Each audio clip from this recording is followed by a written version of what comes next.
Now, New York's #1 news, Channel 7 Eyewitness News. You wake up and what you see is just water, you know, and it's hard. Flooding frustrations in New Jersey. Areas like Paterson still dealing with waterlogged streets and homes, and the Passaic River is still in a major flood stage. It's quiet right now, but snow is on the way this afternoon. Much colder temperatures coming right behind it. Good morning, everyone, on this Sunday morning.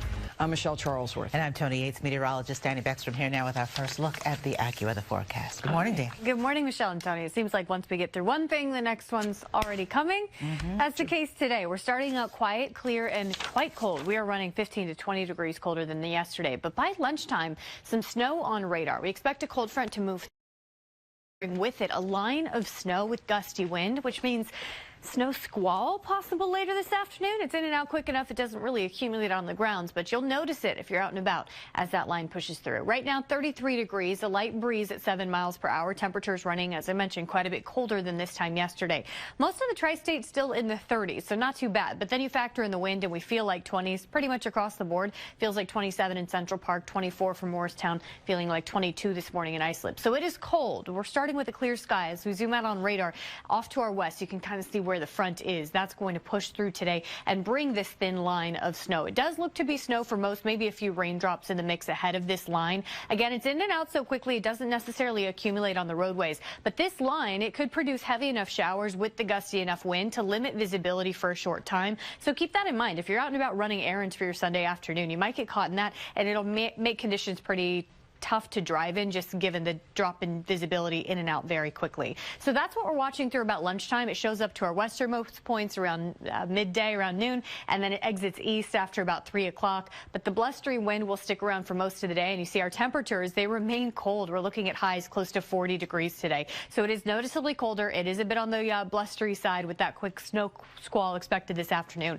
Tomorrow is calmer, but even colder as the breezy wind sticks around. It's tomorrow night into Tuesday that brings our next chance for snow. That means it looks like a slick start to the morning commute on Tuesday.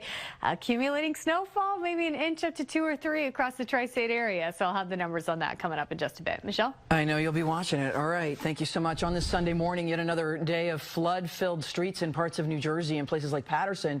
Nearly 24 roads remain closed as the governor promises to exhaust every resource to fix this crisis for folks who live there. Eyewitness News reporter Reagan Medji live in Paterson right now with the very latest. How does it look, Reagan? I mean, it's like Groundhog Day at this point. You know, the communities are drying out as we've been here. The road continues to kind of just recede with the water. But when we look beyond here, you see that this standing water is all due to the Passaic River, which is, if you see that box truck in the far distance, the river is beyond that point. Speaking of beyond that point, the flood stages, right now the Passaic River is flirting in between the major flood stage and moderate, and it's on its way down. As it continues to recede, we have homeowners starting to pump water out of their basements, and you can see that happening right now. The unfortunate thing is, because the road is still flooded, it's likely that the water could likely be recycling back into the home and getting pumped out again. This is an ongoing situation here in Paterson.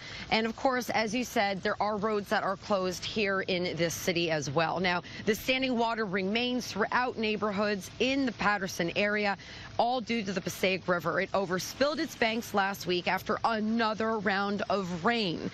Vehicles at an auto body shop still sitting in floodwater, and many, as you had just seen, are still trying to pump themselves out of this mess.